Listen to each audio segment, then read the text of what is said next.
আমি doctor Saptarshi Mukhopadhyay, consultant physician practising in district Hooghly. আমরা আজকে একটা খুব গুরুত্বপূর্ণ বিষয় নিয়ে আলোচনা করব, যেটা হলো জিআরডি আর অবস্ট্রাকটিভ এয়ারওয়ে ডিজিজের মধ্যে একটা সম্পর্কিত ব্যাপার।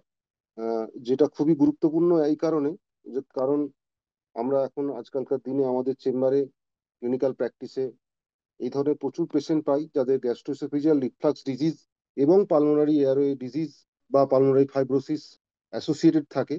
এটা এটা দুটোর মধ্যে একটা প্যাথোফিজিওলজিক্যাল রিলেশন সম্পর্কিত হয়েছে, যেটা এখনো গবেষণার বিষয়, চলমান গবেষণা চলছে, একটা অপরটার সঙ্গে সংযুক্ত বলেই ধরা হয়েছে। পালমোনারি ফাইব্রোসিস বা অবস্ট্রাকটিভ অ্যারোডিসে অনেকগুলি কারণ থাকতে পারে। তার মধ্যে একটা কারণ দেখা গেছে অ্যাসোসিয়েটেড, সেটা হচ্ছে gastroesophageal reflux disease, very common, particularly female patient, একটু এজেড এবং বয়স্ক পেশেন্ট, চেহারা ভারী, ওবেসিটিতে ভুগছেন, হাইপার টেনশন, ডায়াবেটিস বা মেটাবলিক ডিজিজ আছে, মেটাবলিক সিন্ড্রোম এগুলো আছে, তাদের ক্ষেত্রে এগুলো আরো প্রমিনেন্টলি আমরা আমাদের চেম্বারে দেখতে পাচ্ছি। তো আজকে আমরা সেই ব্যাপার নিয়ে কয়েকটা ছোটখাটো জিনিস আলোচনা করে নেবো, কিভাবে কি পেশেন্ট কিভাবে আইডেন্টিফাই করা যাবে এবং কি কি সাধারণ ম্যানেজমেন্ট পার্সপেক্টিভ আছে এই ধরনের পেশেন্ট। গ্যাস্ট্রোএসোফেজিয়াল রিফ্লাক্স ডিজিজ পেশেন্ট আমরা ক্লিনিশিয়ান, ফিজিশিয়ান এবং গ্যাস্ট্রোএন্টারোলজিস্ট সবাই দেখতে পাই আমাদের চেম্বারে, যাদের দীর্ঘস্থায়ী একটা রিফ্লাক্স বা অ্যাসিড রিগার্জিটেশনের প্রবলেম থাকে। খাদ্যনালীর মধ্যে যেদিকে খাবারটা চলমান হওয়ার থাকে, তার বদলে উল্টো দিকে খাবারের রিফ্লাক্সটা হয়, সেখান থেকে একটা অ্যাসিডিক ইরাকটেশন হয়। সেখান থেকে পেশেন্টের একটা দীর্ঘস্থায়ী বুক জ্বালা, পার্টিকুলারলি নকটার্নাল অ্যাসিড রিফ্লাক্স খুবই পেশেন্টের কোয়ালিটি অফ লাইফটাকে হ্যাম্পার করে।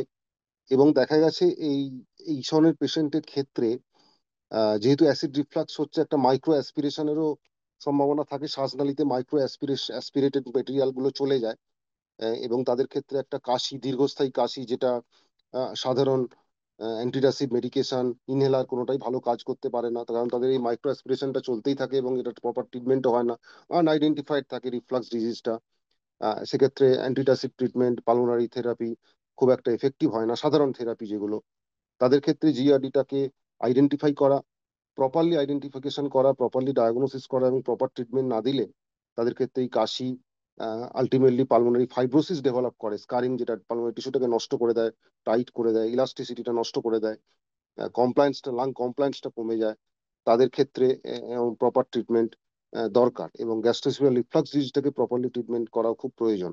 তো গ্যাস্ট্রোএসোফেজিয়াল রিফ্লাক্স ডিজিজের ক্ষেত্রে আমরা যেগুলো পেশেন্টের ক্যারেক্টারিস্টিক্স বললাম, এছাড়াও বিভিন্ন ধরনের পেশেন্ট থাকতে পারে, ব্যবহারিক প্রবলেম যেগুলো থাকতে পারে, সেগুলো ম্যানেজমেন্ট পার্সপেক্টিভ থেকে দেখতে গেলে রিফ্লাক্স ডিজিজের পেশেন্টের ক্ষেত্রে আমরা যেগুলো অ্যাডভাইস করি, ওজন কমানো, তারপর যদি কোনো স্মোকিং হ্যাবিট থাকে, অতিরিক্ত কফি, মদ্যপান, এগুলোকে মডারেট করতে হবে, এগুলো কমাতে হবে, ওজন কমাতে হবে, রেগুলার এক্সারসাইজ করতে হবে। যদি অলরেডি পালমোনারি ফাইব্রোসিস ডেভেলপ করে যায়, তাহলে পালমোনারি বিভিন্ন ধরনের ব্যায়াম করা একটু অসুবিধাজনক হতে পারে, কিন্তু তাদের ক্ষেত্রে pulmonary rehabilitation, guided pulmonary rehabilitation under proper train person আমার মনে হয় অনেকটা বেটার করে। তাছাড়াও তো অন্য অ্যান্টিফাইব্রোটিক ট্রিটমেন্ট থেকে শুরু করে ইনহেলেশন থেরাপি সবই অ্যাভেলেবেল আছে, সেগুলো আমরা ডিটেলস যাবো না, আমরা জাস্ট সুপারফিশিয়ালি এগুলো আলোচনা করছি আজকে।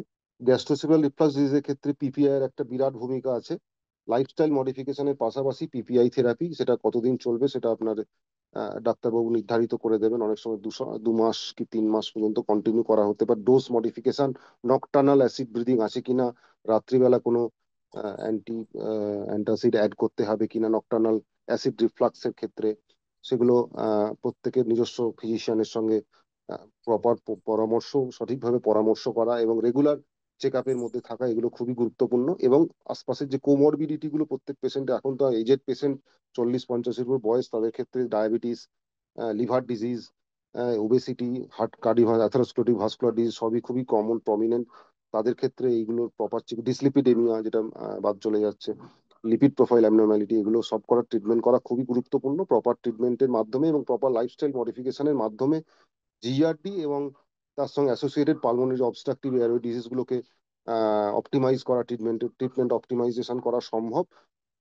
এবং এই অ্যাসোসিয়েশনটা আমরা কমনলি দেখতে পাচ্ছি, এবং তা সত্ত্বেও যে গ্যাস্ট্রিক জিআরডি থেকেই পিএফ বা অবস্ট্রাকটিভ এয়ারওয়ে ডিজিজ ডেভেলপ করছে কিনা সেটা এখনো যদিও নিশ্চিত নয়, তাহলে ওই সহ সম্পর্কিত ডিজিজ গুলো সম্পর্কে অবহিত থাকা, একটা বেসিক আইডিয়া কিন্তু ফিজিশিয়ান লেভেলে তো অবশ্যই প্রয়োজন।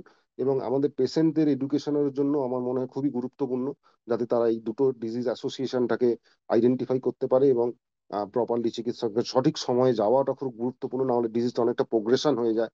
আমার মনে হয় এই প্রত্যেকটা প্রজ অ্যান্ড কনস এগুলো প্রত্যেকের জন্যই, পেশেন্টদের জন্য খুবই গুরুত্বপূর্ণ, এবং একটু কিছুটা আইডিয়া, কিছুটা হলেও আইডিয়া প্রত্যেকে রাখা উচিত। এই বলে আজকের বক্তব্য আমি শেষ করছি। নমস্কার, সবাই ভালো থাকবেন। গুরুজনরা আমার প্রণাম নেবেন, এবং আপনাদের সময়ের জন্য ধন্যবাদ জানাই।